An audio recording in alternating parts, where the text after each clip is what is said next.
Hi friends అందరూ ఎలా ఉన్నారు? ఇవాళ వీడియోలో వచ్చేసరికి మనం పారామెడికల్ కౌన్సిలింగ్‌కి సంబంధించి అసల సెల్ఫ్ రిపోర్టింగ్ అంటే ఏంటి?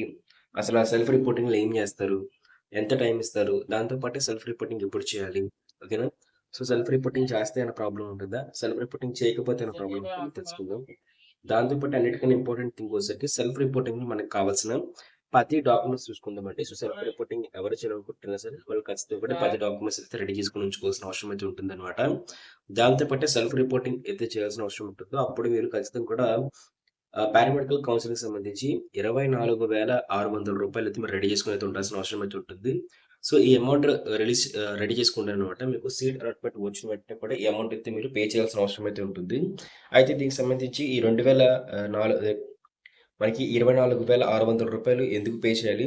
దాంతో పాటు ఆ 10 డాక్యుమెంట్స్ ఏంటి? అసలు సెల్ఫ్ రిపోర్టింగ్ ఏ విధంగా కంప్లీట్ చేయాలో మొత్తం వీడియోస్ అయితే ఇప్పుడు వీడియో అయితే చూడబోతున్నామనమాట. సో, లెట్స్ ఇప్పుడు టాపిక్‌లోకి అయితే వెళ్ళిపోదామనమాట. సో, ఇంతకన్నా ముందు ఎవరైనా సరే మన కొత్తగా వచ్చిన ఖచ్చితంగా మన యూట్యూబ్ ఛానల్ సబ్స్క్రైబ్ చేసుకోండి.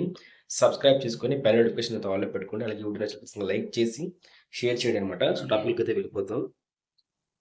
సో, ముందుగా సెల్ఫ్ రిపోర్టింగ్ అంటే ఏంటో మనం చూసుకుందామండి. సో, సెల్ఫ్ రిపోర్టింగ్ అంటే వెరీ సింపుల్ ఫార్ములాలో చెప్పాలనుకున్నట్లయితే మీకు ఏదైతే మీరు ఫస్ట్ ఫేజ్‌లో పెట్టిన కాలేజెస్ అయితే ఉన్నాయో, సో, కాలేజెస్ సంబంధించి మీకు సీట్ అయితే అలొకేట్ చేస్తారండి. సో, సీట్ అలొకేట్ అయిన వెంటనే మీకు సీట్ అలాట్‌మెంట్ ఆర్డర్ అయితే వెబ్‌సైట్. Hi friends! ఈ వీడియోని స్పాన్సర్ చేస్తున్న వచ్చేసరికి శాస్త్ర కాలేజ్ ఆఫ్ మాట. మనకి శాస్త్ర కాలేజ్ ఆఫ్ ఫిజియోథెరపీ అయితే ఉంది ఫ్రెండ్స్. సో, ఇందులో వచ్చేసరికి మనకి 20 మేనేజ్మెంట్ సీట్స్, దాంతో పాటే మనకి 30 కెనరీ సీట్స్ అయితే ఉన్నాయి. అలాగే మనకి ఈ యొక్క మేనేజ్మెంట్ సీట్స్ కూడా సంబంధించి అయితే మాత్రం మనకి 80,000 రూపీస్ అయితే మాత్రం పర్ ఇయర్ పడుతుంది. మొత్తం అన్ని అమౌంట్‌తో కలుపుకొని మనకి 80,000 రూపీస్ అయితే శాస్త్ర ఫిజియోథెరపీ కాలేజ్‌లో ఏంటంటే మీకు సీట్ అయితే మేనేజ్మెంట్‌లో అయితే అవైలబుల్‌గా అయితే ఉంది. జాయిన్ అవ్వాలనుకుంటున్నవారు జాయిన్ అయితే అవ్వచ్చు. దాంతో పాటు మీ వెబ్ ఆప్షన్స్ పెడుతున్నప్పుడు కూడా ఖచ్చితంగా మీరు కాలేజ్ అయితే రిఫర్ అయితే చేయండి. సో, మీకు ఖచ్చితంగా సీట్ వచ్చే ఛాన్స్ అయితే ఉంటుందన్నమాట. సో, అదే విధంగా నెల్లూరుతో పాటు ఎవరైతే ఉన్నారో, సో, నెల్లూరు డిస్ట్రిక్ట్‌కి దగ్గరలో ఎవరైతే ఉన్నారో వాళ్ళందరూ కూడా ఖచ్చితంగా వెబ్ ఆప్షన్స్‌లో పెట్టాల్సిన కాలేజే మనకి శాస్త్ర ఫిజియో. అయితే మీకు రిలీజ్ చేస్తారనమాట. సో, ఇక్కడ చూస్తున్నారు కదా! సీట్ అలాట్‌మెంట్ ఆర్డర్ అయితే మీకు రిలీజ్ చేస్తారండి. పలానా డేట్‌తో మెన్షన్ చేసి మీకు సీట్ అలాట్‌మెంట్ ఆర్డర్ పీడీఎఫ్ అయితే రిలీజ్ చేస్తారు. సో, అలా రిలీజ్ చేసినప్పుడు ఏం చేసుకుంటున్నట్లయితే మీరు ఆ పీడీఎఫ్‌లో మీ నేమ్ చెక్ చేసుకుంటారనమాట. మీకు ఏ కోర్స్‌లో, ఏ కాలేజ్ సీట్ అయితే అలొకేట్ అయిందని చెప్పేసి అయితే మీకు క్లారిటీ అయితే వస్తుంది. సో, సీట్ అలాట్‌మెంట్ ఆర్డర్ పీడీఎఫ్‌లో వచ్చేసరికి సో, దాని తర్వాత మీరు ఏం చేయాలనుకున్నట్లయితే ఆ తర్వాత ఇంకేంటంటే మీరు సీట్ అలాట్‌మెంట్ ఆర్డర్ డౌన్లోడ్ చేసుకోవాలనమాట. సో, మీరు వన్స్ వెబ్‌సైట్‌లో ఇప్పుడు లాగిన్ అయితే అవ్వాల్సిన అవసరం అయితే ఉంటుంది. లాగిన్ అయిన తర్వాత ఖచ్చితంగా కూడా మీకు ఒక అమౌంట్ అయితే ఉంటుందన్నమాట. అంటే 5,000 ఓకే. రూ. 600 అయితే మీరు పే చేసి మీ యొక్క సీట్ అలాట్‌మెంట్ ఆర్డర్ అనేది డౌన్‌లోడ్ చేసుకుంటారనమాట. అంటే ఆ అలాట్‌మెంట్ ఆర్డర్ ఒక పీడీఎఫ్ పేపర్ ఏదైతే ఉంటుందో, సో, ఆ పేపర్‌లోనే మీ కాలేజ్ నేమ్, మీ కాలేజ్ అడ్రెస్, మీకు ఏ సీట్ అయితే వచ్చింది, మీ సీట్, మీ ఫీజ్ రింబర్స్‌మెంట్ డీటెయిల్స్, సో, అలాగే సెల్ఫ్ రిపోర్టింగ్‌కి సంబంధించి ఇంపార్టెంట్ ఇన్‌స్ట్రక్షన్స్ మొత్తం కూడా అయితే ఉంటాయన్నమాట. సో, ఆ అలాట్‌మెంట్ ఆర్డర్ పీడీఎఫ్ అయితే మీరు డౌన్‌లోడ్ చేసుకోవాలి. మీరు రూ. 5,600 అయితే పే చేసి సో, అప్పుడు మీరు రూ. 5,600 మీరు పే చేస్తే మీకు అలాట్‌మెంట్ ఆర్డర్ అయితే డౌన్‌లోడ్ అయితే అవుతుంది. సో, అలాట్‌మెంట్ ఆర్డర్ మీరు డౌన్‌లోడ్ చేసుకొని మీ సెల్ఫ్ రిపోర్టింగ్ అయితే చేయాలన్నమాట. సో, ఇది ఫస్ట్ స్టెప్ అన్నమాట. సో, ఆ తర్వాత మీరు సెల్ఫ్ రిపోర్టింగ్ స్టార్ట్ అయితే అవుతుంది. సెల్ఫ్ రిపోర్టింగ్ అంటే వెరీ సింపుల్ ఫార్మాట్ చూసుకున్నట్లయితే మనకి కాలేజ్ మీకొచ్చిన కాలేజ్‌లోకెళ్ళి మీరు ఒరిజినల్ డాక్యుమెంట్స్ అన్నీ పట్టుకొని వెళ్ళి, అక్కడ మీ ఒరిజినల్ డాక్యుమెంట్స్ అన్నీ కూడా మీరు కౌన్సెలింగ్ రిజిస్ట్రేషన్ అప్పుడు సబ్మిట్ చేసిన ఒరిజినల్ డాక్యుమెంట్స్ అన్నీ కూడా మీకు రియల్‌గా మీ దగ్గరైతే ఉన్నాయని చెప్పేసి కాలేజ్ వాళ్ళు వెరిఫై చేసి, మీకు సంబంధించి వచ్చిన సీట్‌ని కన్ఫర్మ్ చేస్తారనమాట. పలానా కాలేజ్‌లో పలానా వ్యక్తి పలానా స్టూడెంట్ వచ్చేసరికి మా దగ్గరికొచ్చాడు. తనకి మీరు సీట్ ఇచ్చారు కాబట్టి యూనివర్సిటీ వాళ్ళు, ఆ సీట్‌ని తన డాక్యుమెంట్స్ మొత్తం తీసుకొనొచ్చి తన ఫీజ్ రింబర్స్‌మెంట్‌కి తన సీట్‌కి ఎలిజిబుల్ అని చెప్పేసి కాలేజ్ వాళ్ళు వెరిఫై చేసి వాటిని ప్రూవ్ చేసి ఆ స్టూడెంట్‌ని వచ్చేసరికి జాయిన్ చేసుకుంటారనమాట. ఇది సెల్ఫ్ రిపోర్టింగ్ అంటే మనకి క్లియర్ వర్డ్స్‌లో వచ్చేసరికి. సో, సెల్ఫ్ రిపోర్టింగ్ చేస్తున్నప్పుడు మనం కాలేజ్‌కి కొన్ని డాక్యుమెంట్స్ అయితే పట్టుకొనైతే వెళ్ళాల్సిన అవసరం అయితే ఉంటుంది. కొన్ని డాక్యుమెంట్స్‌తో పాటు కొంత అమౌంట్ ఆఫ్ ఫీజ్ కూడా మీరు తీసుకొనైతే వెళ్ళాల్సిన అవసరం అయితే ఉంటుందనమాట. సో, ముందుగా అసలు ఏ డాక్యుమెంట్స్ పట్టుకెళ్ళాలని చెప్పేసి కంప్లీట్ వీడియో అయితే ఎక్స్‌ప్లెయిన్ చేయబోతున్నాను. సో, 10 డాక్యుమెంట్ ఏంటి కూడా చెప్పబోతున్నాననమాట. సో, డాక్యుమెంట్స్ చూసుకున్నట్లయితే ఇవే అండి. సో, మనం చూసుకున్నట్లయితే ఫస్ట్ వచ్చేసరికి ఒరిజినల్ అలాట్‌మెంట్ ఆర్డర్ అనమాట. అంటే మీ యొక్క సీట్ అలాట్‌మెంట్ ఆర్డర్ అయితే మీకు రూ. 5,600 పే చేసిన తర్వాత వచ్చిన సీట్ అలాట్‌మెంట్ ఆర్డర్ అనమాట. సో, దాని తర్వాత ప్రొవిజనల్ వెరిఫికేషన్ ఫార్మ్ అనమాట. సో, ఇప్పుడు మీకు ప్రొవిజనల్ వెరిఫికేషన్ ఫార్మ్ అంటే ఏంటని చెప్పేసి నెక్స్ట్ వీడియోలో ఎక్స్‌ప్లెయిన్ చేస్తాను మీకు క్లారిటీగా. దాంతో పాటు మీ ప్రొవిజనల్ వెరిఫికేషన్ ఫార్మ్‌తో పాటు మీకు ఏదైతే మీకు 10th క్లాస్ మార్క్స్ అయితే ఉందో, సో 10th క్లాస్ మార్క్స్ కూడా పట్టుకోవాల్సిన అవసరం అయితే ఉంటుంది. లేకపోతే డేట్ ఆఫ్ బర్త్ సంబంధించి డేట్ ఆఫ్ బర్త్ సర్టిఫికేట్ అయితే అంటారు. డేట్ ఆఫ్ బర్త్ సర్టిఫికేట్ అయితే అవసరం లేదండి. మీకు డేట్ ఆఫ్ బర్త్ సర్టిఫికేట్‌కి మీరు అంత అవసరం అయితే లేదు. మీరు డేట్ ఆఫ్ బర్త్ సర్టిఫికేట్ బదులు మీకు 10th క్లాస్ మార్క్స్ ఏదైతే ఉందో, సో 10th క్లాస్ మార్క్స్ తీసుకెళ్ళినట్లయితే మీకు సరిపోతుందన్నమాట. దాంతో పాటు మీకు ఇంటర్‌కి సంబంధించి కూడా ఇంటర్మీడియేట్ యొక్క మార్క్స్ అనేది తీసుకెళ్లాల్సిన అవసరం అయితే ఉంటుంది.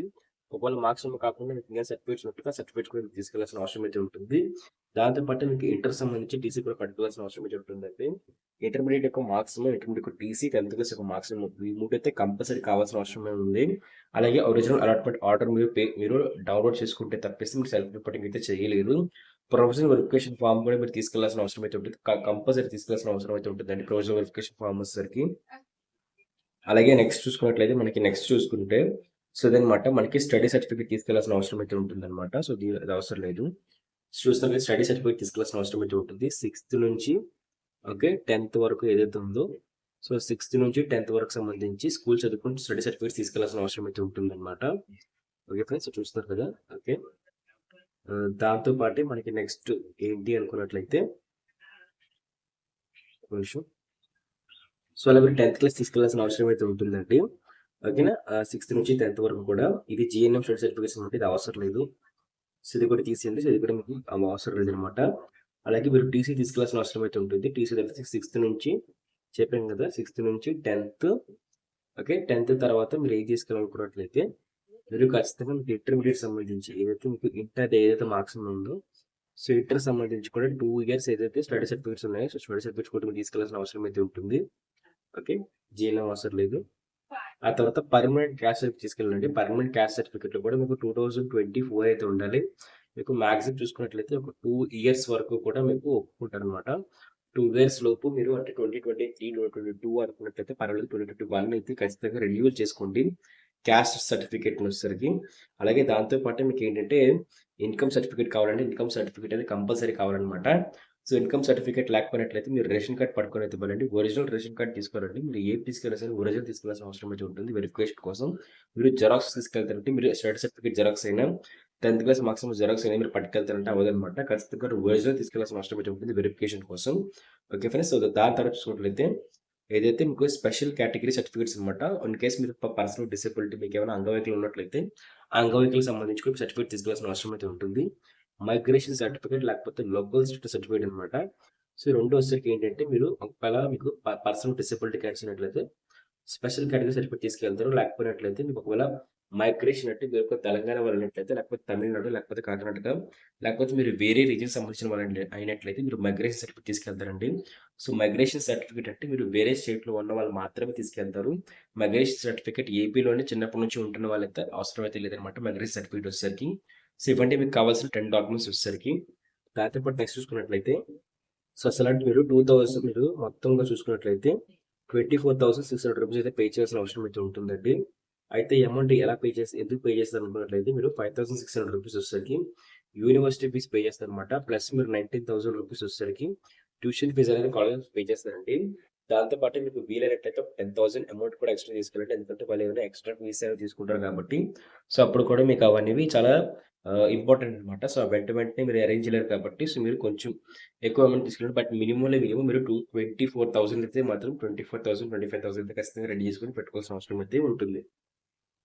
సో దాన్ని మీకు కంప్లీట్ డీటెయిల్స్ వచ్చేసరికి మీకు సెల్ఫ్ రిపోర్టింగ్ సంబంధించి కంప్లీట్ ఐడియా వచ్చింది అనుకుంటున్నాను. సో నెక్స్ట్ అప్కమింగ్ వీడియో వచ్చేసరికి అసలు ప్రొవిజనల్ వెరిఫికేషన్ ఫామ్ అంటే ఏంటి, దాంతో పాటు మీకు అప్లికేషన్ ఫామ్ అనేది ప్రింట్ నిజంగా కావాలా, ఓకేనా.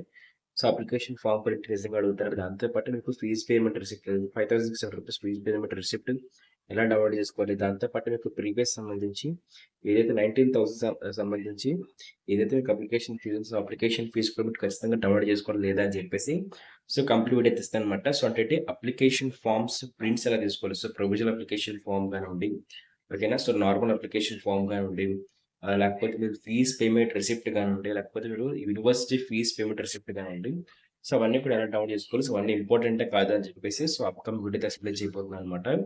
సో ఆ వీడియో కూడా చూసి ఖచ్చితంగా లైక్ చేయండి, షేర్ చేయండి. సో ఇలాంటి మరిన్ని వీడియోస్ కోసం ఖచ్చితంగా సబ్స్క్రైబ్ చేసుకొని బెల్ నోటిఫికేషన్ అయితే ఆల్రెడీ పెట్టుకోండి అనమాట. దాంతో పాటు మనకి పారామెడికల్ కౌన్సిల్ సంబంధించి సీట్ ఆర్డర్ అనేది మరో 2-3 రోజులు అయితే ఖచ్చితంగా మన యూనివర్సిటీ వెబ్సైట్ అప్డేట్ చేస్తారు. సో అప్డేట్ చేసిన వెంటనే మన యూట్యూబ్ ఛానల్లో ఖచ్చితంగా వీడియో అయితే ఉంటుందన్నమాట. సో, దాని పారామెడికల్ కోసం సంబంధించిన లేటెస్ట్ అప్డేట్స్ మరిన్ని అప్డేట్స్ కోసం ఖచ్చితంగా కదా ఖచ్చితంగా సబ్స్క్రైబ్ చేసుకొని బెల్ నోటిఫికేషన్ ఆల్ పెట్టుకొని దాంతో పాటు మన టెలిగ్రామ్ వాట్సాప్ ఛానల్లో జాయిన్ అయితే అయిపోతుంది. Thank you. బాయ్.